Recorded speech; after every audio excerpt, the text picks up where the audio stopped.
जय हिंद साथियों, नमस्कार। स्वागत है मित्र आप सभी का आपके अपने चैनल पर। तो आप लोग फटाफट लाइव आ जाएं। क्लास स्टार्ट हो चुकी है जो कि Uttar Pradesh police assistant operator, head operator तथा रेडियो ऑपरेटर के लिए चलाई जा रही है मित्र।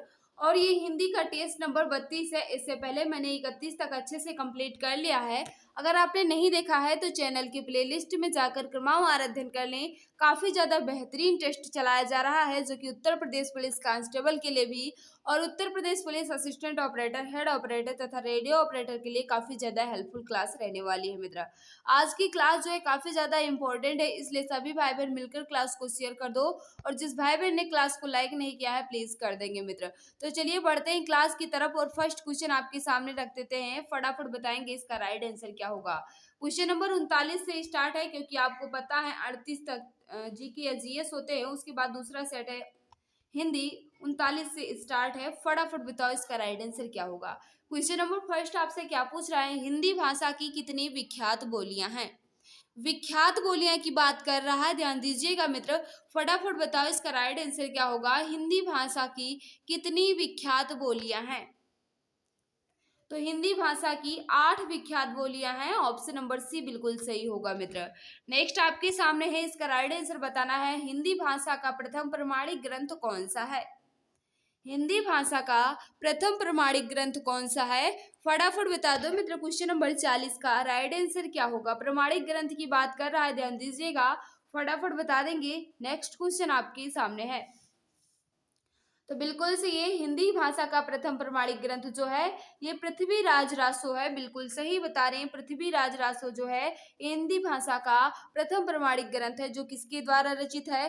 चंद बरदाई जी द्वारा रचित है मित्र। और याद रखना इसमें 69 सर्ग हैं। कितने सर्ग हैं। 69 सर्ग हैं और चंद बरदाई जी द्वारा रचित है पृथ्वीराज रासो, जो हिंदी भाषा का प्रथम प्रमाणिक ग्रंथ माना जाता है। ऑप्शन नंबर सी बिल्कुल सही होगा मित्र। नेक्स्ट आपके सामने है, इसका राइट आंसर बताना है। निम्नलिखित में से कौन सा हिंदी साहित्य का काल विभाजन नहीं है। निम्नलिखित में से कौन सा हिंदी साहित्य का काल विभाजन नहीं है मित्र। क्वेश्चन नंबर 41 आपके सामने। फटाफट बताओ इसका राइट आंसर क्या हो जाएगा। सभी भाई बहन बता देंगे कौन सा हिंदी साहित्य का काल विभाजन नहीं है। तो 41 का जो राइट आंसर होगा, आधुनिक काल भी होता है, भक्ति काल भी होता है, रीत काल भी होता है, लेकिन संयुक्त काल कोई हिंदी साहित्य का काल विभाजन नहीं है मित्र। ऑप्शन नंबर डी बिल्कुल सही हो जाएगा। ऑप्शन नंबर डी वाले सभी भाई बहन बिल्कुल सही हो जाएंगे। नेक्स्ट आपके सामने है, क्रियापरक व्याकरणिक कोटि चिन्हित कीजिए। क्रियापरक व्याकरणिक कोटि को चिन्हित करना है। फटाफट बताओ क्वेश्चन नंबर 42 का राइट आंसर क्या होगा मित्र। सभी भाई बहन बताएंगे। तो कारक जो भी भाई बहन बता रहे हैं बिल्कुल सही बता रहे हैं। ऑप्शन नंबर ये बिल्कुल परफेक्ट हो जाएगा। नेक्स्ट आपके सामने है, चूड़ी अच्छी थी में थी कौन सी क्रिया है। चूड़ी अच्छी थी में थी कौन सी क्रिया है। फटाफट बताओ क्वेश्चन नंबर 43 का राइट आंसर क्या होगा। तो बिल्कुल से ये चूड़ी अच्छी थी में जो है मित्र ये कौन सी क्रिया हो जाएगी। योजक क्रिया होगी। ऑप्शन नंबर ये बिल्कुल परफेक्ट हो जाएगा। नेक्स्ट आपके सामने है, इसका राइट आंसर बताना है। मूल अकर्मक धातुओं के साथ प्रत्यय जोड़कर बनाई गई क्रिया धातुएं क्या कहलाती हैं। मूल अकर्मक धातुओं के साथ प्रत्यय जोड़कर बनाई गई क्रिया धातुएं क्या कहलाती हैं। क्वेश्चन नंबर 44 है आपके सामने। फटाफट बताओ इसका राइट आंसर क्या हो जाएगा। सभी भाई बहन बताएंगे, गलती नहीं करना है मित्र। काफी ज्यादा इंपॉर्टेंट क्वेश्चन है। तो बिल्कुल से ये मूल अकर्मक धातुओं के साथ प्रत्यय जोड़कर बनाई गई क्रिया धातुएं क्या कहलाती हैं। साधित सकर्मक धातु कहलाती है। क्या कहलाती है। साधित सकर्मक धातु। ऑप्शन नंबर सी बिल्कुल सही होगा मित्र। ऑप्शन नंबर सी वाले सभी भाई बहन हमारे बिल्कुल सही हो जाएंगे। नेक्स्ट आपके सामने ही क्वेश्चन नंबर 45, इसका राइट आंसर बताना है। फटाफट बताओ इसका राइट आंसर क्या होगा। सारंग ले सारंग चली के सारंग की ओट, सारंग छीनो पाई के सारंग कही गई ओट। उक्त पद में कौन सा अलंकार विद्यमान है। यानी आपसे पूछ रहा है मित्र, ये जो पंक्ति लिखी गई है इसमें कौन सा अलंकार है। फटाफट बताओ इसका राइट आंसर क्या होगा। सभी भाई बहन बताएंगे। साफ साफ दिख रहा है इसमें कौन सा अलंकार है।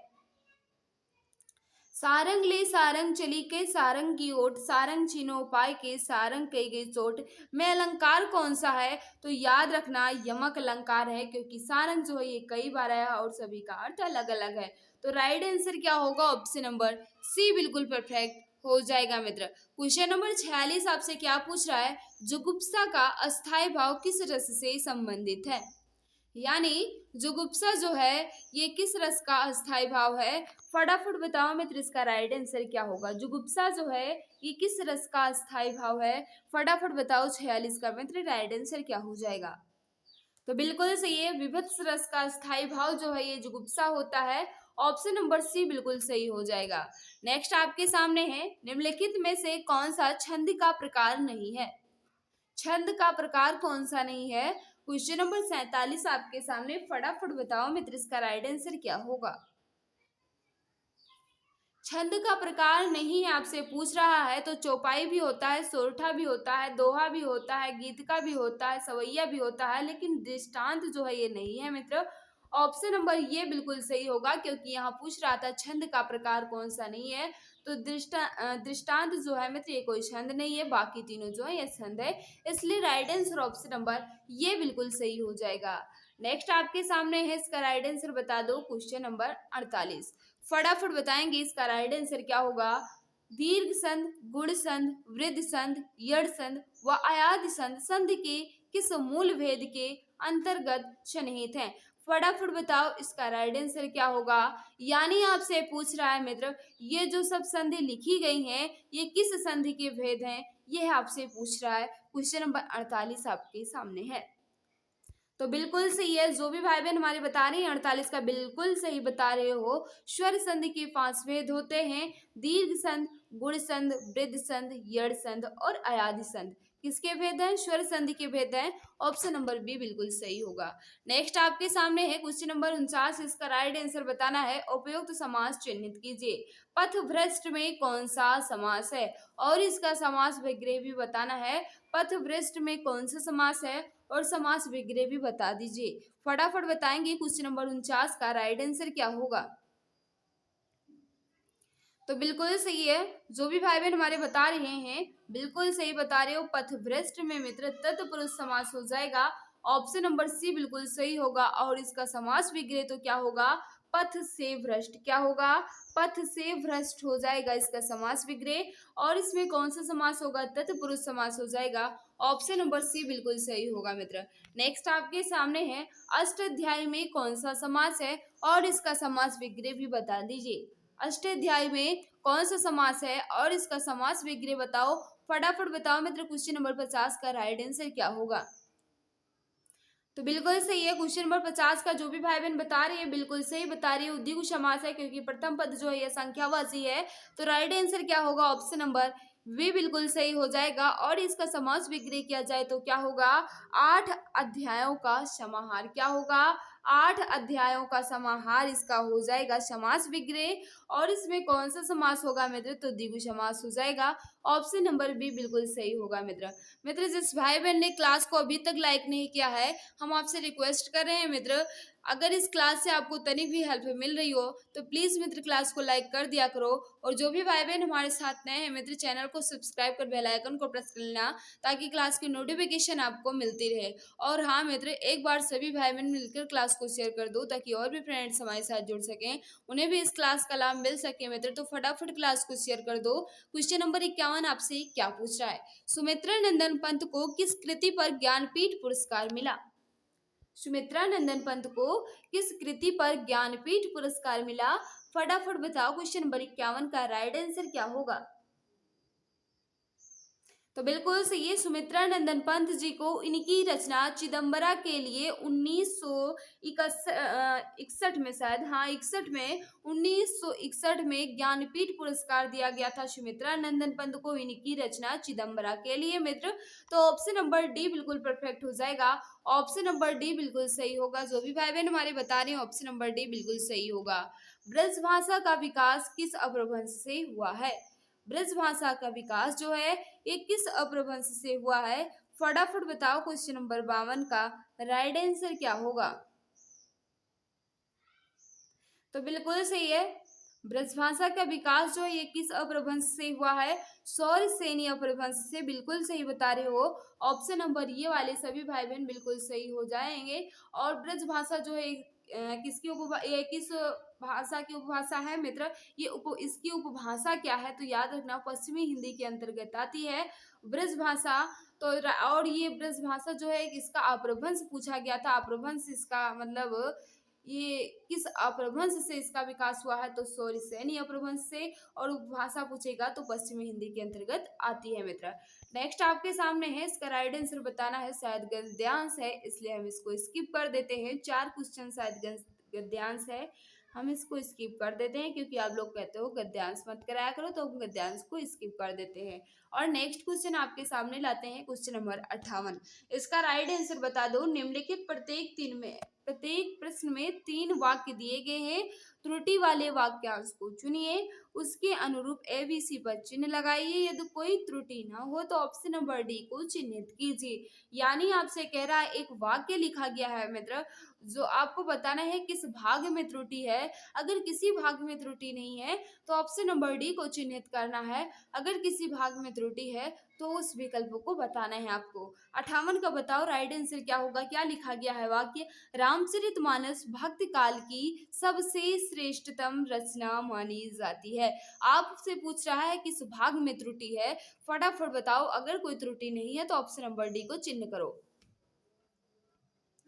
तो बिल्कुल सही है, रामचरितमानस भक्त काल की सबसे श्रेष्ठतम। यहाँ श्रेष्ठतम लिख गया था, तब सबसे की कोई जरूरत नहीं थी मित्र, तो इसी में त्रुटि है। क्या होगा? रामचरितमानस भक्त काल की श्रेष्ठतम रचना मानी जाती है। श्रेष्ठतम रचना मानी जाती है। अगर सबसे लिखा होगा तब श्रेष्ठतम नहीं होगा, तब श्रेष्ठ लिखा होता तब ठीक होता। लेकिन यहाँ सबसे जो है इसका अनुचित प्रयोग किया गया है। रामचरितमानस भक्त काल की श्रेष्ठतम रचना मानी जाती है, तो ऑप्शन नंबर बी बिल्कुल परफेक्ट होगा। जो भी भाई बहन हमारे बता रहे हैं ऑप्शन नंबर बी बिल्कुल सही हो जाएगा मित्र। नेक्स्ट आपके सामने है क्वेश्चन नंबर 59। इसका राइट आंसर बता दो। क्या कह रहा है? एक वाक्य लिखा गया है, आपसे पूछ रहा है किस भाग में त्रुटि है, किस अंश में त्रुटि है। अगर किसी अंश में त्रुटि नहीं है तो ऑप्शन नंबर डी को चिन्हित कर देना है। फटाफट बताओ 59 का राइट आंसर क्या होगा? ठंड के दिनों में प्रातः काल के समय सर्दी काफी बढ़ जाती है। किस विकल्प में त्रुटि है मित्र? क्वेश्चन नंबर 59 आपके सामने है। तो बिल्कुल सही है। क्या होगा मित्र? प्रातः काल के समय नहीं होना चाहिए था। प्रातः काल का मतलब ही होता है ये समय को दर्शा रहा है मित्र। ये स्वयं समय का सूचक है, यानी प्रातः काल सुबह, तो समय का यहाँ अनुचित प्रयोग किया गया है। ठंड के दिनों में प्रातः काल सर्दी काफी बढ़ जाती है, यहाँ समय की कोई आवश्यकता नहीं थी मित्र। तो क्या होगा? ऑप्शन नंबर बी बिल्कुल परफेक्ट हो जाएगा। जो भी भाई बहन हमारे बता रहे हैं ऑप्शन नंबर बी बिल्कुल सही होगा। नेक्स्ट आपके सामने है, इसका राइट आंसर बताना है। जब मोहन सभा स्थल पर पहुंचा तब सभा विसर्जन हो चुकी थी। आपसे पूछ रहा है कि इस विकल्प में त्रुटि है, फटाफट बताओ। जब मोहन सभा स्थल पर पहुंचा तब सभा विसर्जन हो चुकी थी। आपसे पूछ रहा है कि इस विकल्प में त्रुटि है, फटाफट बताओ इसका राइट आंसर क्या होगा? तो क्या होगा मित्र? जब मोहन सभा स्थल पर पहुंचा तब सभा विसर्जन नहीं विसर्जित होना चाहिए था। क्या होना चाहिए था? विसर्जित हो चुकी थी, तो यहाँ विसर्जन नहीं होगा, विसर्जित हो जाएगा। तो क्या होगा मित्र? ऑप्शन नंबर सी में त्रुटि है। ऑप्शन नंबर सी जो भी भाई बहन हमारे बता रहे हैं ना बिल्कुल सही हो जाएगा। क्वेश्चन नंबर 61 आपके सामने, इसका राइट आंसर बता दो। क्या कह रहा है? मैं जिस बस से जा रहा था वह बहुत भरी हुई थी। आपसे पूछ रहा है किस अंश में त्रुटि है। अगर नहीं है मित्र तो ऑप्शन नंबर डी को चिन्हित कीजिए। मैं जिस बस से जा रहा था वह बहुत भरी हुई थी, यह वाक्य जो है ये बिल्कुल शुद्ध रूप से लिखा गया है, तो ऑप्शन नंबर डी बिल्कुल परफेक्ट होगा क्योंकि इसमें कोई त्रुटि नहीं है। तो ऑप्शन नंबर डी बिल्कुल सही हो जाएगा। नेक्स्ट आपसे क्या पूछ रहा है? Question number 62। इसका राइट आंसर बता दो। उसने लिखा था कि उसकी दुकान पर शुद्ध गाय का घी मिलता है। कोई त्रुटि नहीं है, या किस अंश में त्रुटि है उसे चिन्हित करो। फटाफट बताओ 62 का राइट आंसर क्या होगा? उसने लिखा था कि उसकी दुकान पर शुद्ध गाय का घी मिलता है। तो 62 का जो राइट आंसर होगा मित्र, किस ऑप्शन में त्रुटि है? ऑप्शन नंबर बी में। उसने लिखा था कि उसकी दुकान पर गाय का शुद्ध घी मिलता है, इस तरह होना चाहिए था। तो क्या होगा मित्र? ऑप्शन नंबर बी में त्रुटि है। नेक्स्ट आपके सामने है, इसका राइट आंसर बताना है। क्वेश्चन नंबर 63, फटाफट बताओ इसका राइट आंसर क्या होगा। निम्नलिखित प्रत्येक कहावत के लिए चार चार समानार्थी वाक्यांश दिए गए हैं, उनमें से सही उत्तर के रूप में विकल्प का चयन कीजिए और उत्तर पत्र का चिन्हित कीजिए। यानी आपसे पूछ रहा है मित्र, एक कहावत लिखी गई है, पत्थर को जोक नहीं लगती, इसका अर्थ आपसे पूछ रहा है। फटाफट बताओ क्वेश्चन नंबर 63 का राइट आंसर क्या होगा। तो पत्थर को जोक नहीं लगती, इस कहावत का उचित अर्थ जो है मित्र, ये हठी पर कोई प्रभाव नहीं होता। ऑप्शन नंबर डी बिल्कुल सही होगा मित्र। ऑप्शन नंबर डी सभी भाई बहन हमारे बिल्कुल सही हो जाएंगे। विहंग दृष्टि का अर्थ आपसे पूछ रहा है। विहंग दृष्टि का अर्थ आपसे पूछ रहा है। 64 का बता दो राइट आंसर क्या होगा। तो विहंग दृष्टि का अर्थ होता है सरसरी नजर। ऑप्शन नंबर डी बिल्कुल सही होगा। नेक्स्ट आपके सामने है, वाणी प्लस औचित्य का सही संधि शब्द कौन सा है। यानी वाणी प्लस औचित्य का सही संधि, यानी आपसे पूछ रहा है ये संधि विच्छेद जो है ये किस शब्द का है। फटाफट बताओ क्वेश्चन नंबर 65 का राइट आंसर क्या होगा। तो वाणियोचित का सही संधि शब्द जो है मित्र, ये वाणियोचित होगा। ऑप्शन नंबर ये बिल्कुल परफेक्ट हो जाएगा। ऑप्शन नंबर ये वाले सभी भाई बहन हमारे बिल्कुल सही हो जाएंगे। और इसमें कौन सी संधि है? तो याद रखना मित्र, इसमें यड़ संधि हो जाएगी। ऑप्शन नंबर ये बिल्कुल सही होगा। नेक्स्ट आपके सामने है, अनवीक्षण का संधि विच्छेद कौन सा है। अनवीक्षण का संधि विच्छेद कौन सा है और इसमें कौन सी संधि है? फटाफट बताओ क्वेश्चन नंबर 66 का राइट आंसर क्या होगा। तो अनु प्लस ईक्षण हो जाएगा। 66 का जो राइट आंसर है वो ऑप्शन नंबर ये बिल्कुल सही होगा मित्र। ऑप्शन नंबर ये वाले सभी भाई बहन बिल्कुल सही होंगे और इसमें भी मित्र यड़ संधि होगी। ऑप्शन नंबर ये सभी भाई बहन बिल्कुल सही होंगे। क्वेश्चन नंबर 67 है आपके सामने, इसका राइट आंसर बताना है। शीत ऋतु का संधि विच्छेद कौन सा है। शीत ऋतु का संधि विच्छेद कौन सा है और इसमें कौन सी संधि है? फटाफट बताओ इसका राइट आंसर क्या होगा। तो शीत प्लस ऋतु हो जाएगा इसका संधि विच्छेद और इसमें कौन सी संधि होगी? तो याद रखना मित्र, इसमें कौन सी संधि हो जाएगी? गुण संधि होगी। कौन सी संधि होगी? गुण संधि हो जाएगी और इसका संधि विच्छेद जो है शीत प्लस ऋतु होगा। ऑप्शन नंबर सी बिल्कुल परफेक्ट हो जाएगा। नेक्स्ट आपके सामने है क्वेश्चन नंबर 68, इसका राइट आंसर बताना है मित्र। क्या कह रहा है? ऑप्शन आपके सामने है 68, क्या कह रहा है आपसे? पहला और छठा जो है अपने यथावत स्थान पर रहेंगे, बाकी को व्यवस्थित करके आपको एक उचित वाक्य बनाना है। तो फटाफट बताओ इसका राइट आंसर क्या होगा। विकल्प आपके सामने दे दिए गए हैं, फटाफट बताओ। 5 सेकंड का हम आपको समय देते हैं।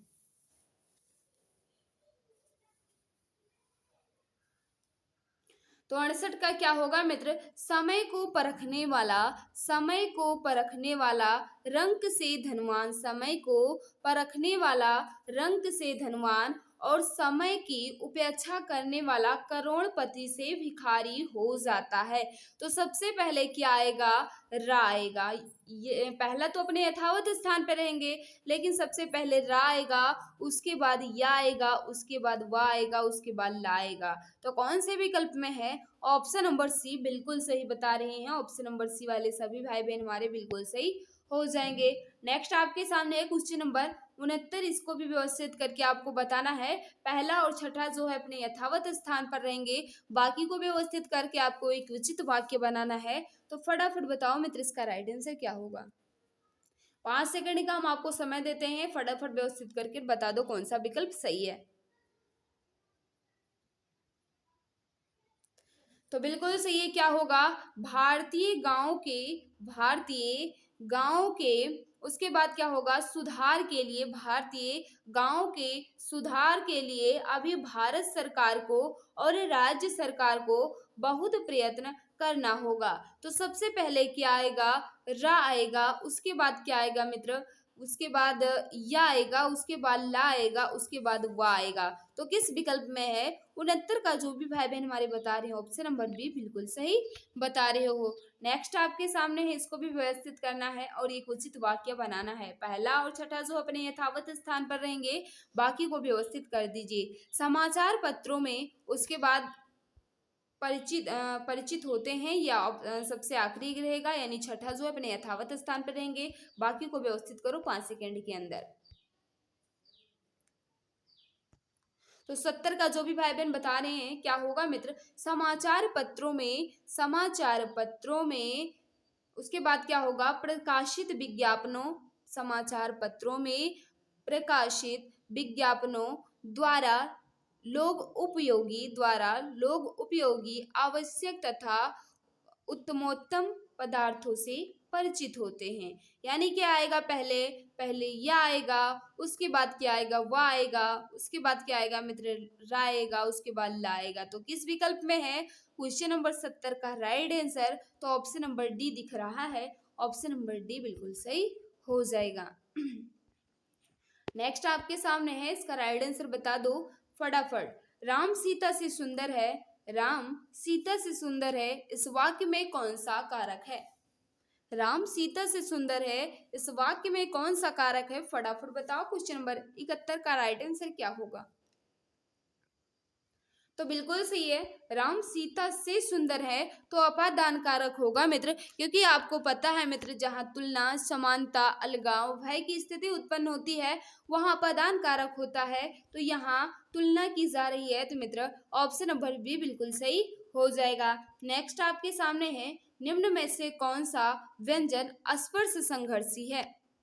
अस्पर्श संघर्षी व्यंजन कौन सा है? क्वेश्चन नंबर 72 है आपके सामने, फटाफट बताओ इसका राइट आंसर क्या होगा? तो मित्र आपको पता है का वर्ग से पा वर्ग तक सभी व्यंजन जो है मित्र ये क्या होते हैं? स्पर्श व्यंजन होते हैं। का वर्ग से पा वर्ग तक सभी व्यंजन जो है ये स्पर्श व्यंजन होते हैं, लेकिन चा वर्ग की ध्वनियां जो है मित्र इसमें सघोष ज्यादा होता है, संघर्षी ज्यादा होते हैं। चा वर्ग की ध्वनियां जो है मित्र ये संघर्षी ज्यादा होते हैं, तो इसमें कौन सा हो जाएगा? च छ जा। जा जो है मित्र ये स्पर्श संघर्षी व्यंजन होगा, ऑप्शन नंबर ये बिल्कुल सही हो जाएगा। नेक्स्ट आपके सामने है, हिंदी आकृति की दृष्टि से निम्नलिखित में से किस प्रकार की भाषा है? हिंदी आकृति की दृष्टि से निम्नलिखित में से किस प्रकार की भाषा है? 73 का बताओ राइट आंसर क्या होगा?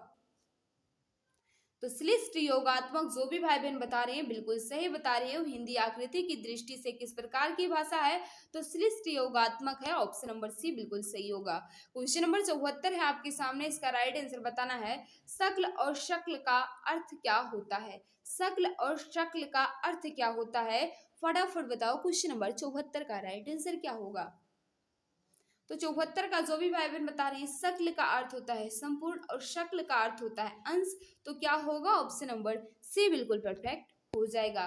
नेक्स्ट क्वेश्चन आपके सामने है, ए राकेश यहाँ आओ, इस वाक्य में कौन सा कारक है? ए राकेश यहाँ आओ, इस वाक्य में कौन सा कारक है? फटाफट बताओ 75 का राइट आंसर क्या होगा? तो बिल्कुल सही है, यहाँ संबोधन किया जा रहा है ए राकेश, तो यहाँ क्या होगा? ऑप्शन नंबर बी बिल्कुल परफेक्ट हो जाएगा। जो भी भाई बहन हमारे बता रही हैं ऑप्शन नंबर बी बिल्कुल सही हो जाएगा मित्र।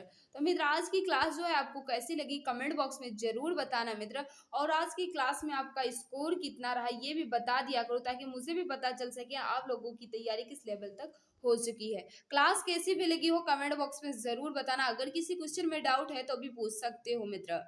और जिस भाई बहन ने, हम फिर से रिक्वेस्ट करना चाहेंगे, जिस भाई बहन ने क्लास को लाइक नहीं किया, अगर अच्छी लग रही है मित्र तो प्लीज़ कर दिया करो और मिलकर क्लास को शेयर कर दिया करो, ताकि और भी फ्रेंड्स जुड़ सके। जो भी भाई बहन हमारे साथ नए हैं चैनल को सब्सक्राइब कर बेल आइकन को प्रेस करना, ताकि क्लास की नोटिफिकेशन आपको मिलती रहे।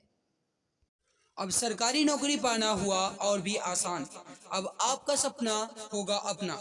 जी हाँ, अगर आप किसी भी गवर्नमेंट जॉब जैसे UP police constable, assistant operator, head operator या फिर रेडियो ऑपरेटर या यूपी लेखपाल या किसी भी गवर्नमेंट जॉब की तैयारी कर रहे हैं तो आपके लिए सुनहरा मौका है।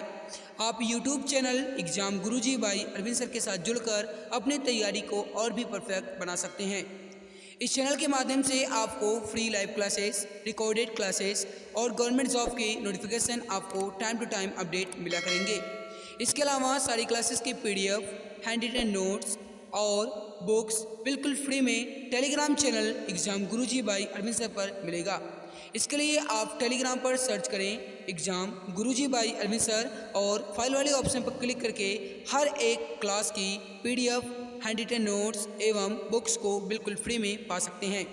गाइस, अगर आप मुझे इंस्टाग्राम पर फॉलो करना चाहते हैं तो इंस्टाग्राम पर सर्च करें अरविंद जायसवाल 000 और वहां पर भी मुझे DM कर सकते हैं। कोई भी समस्या है तो वहां पर भी आप मुझसे संपर्क करना चाहते हैं तो संपर्क कर सकते हैं।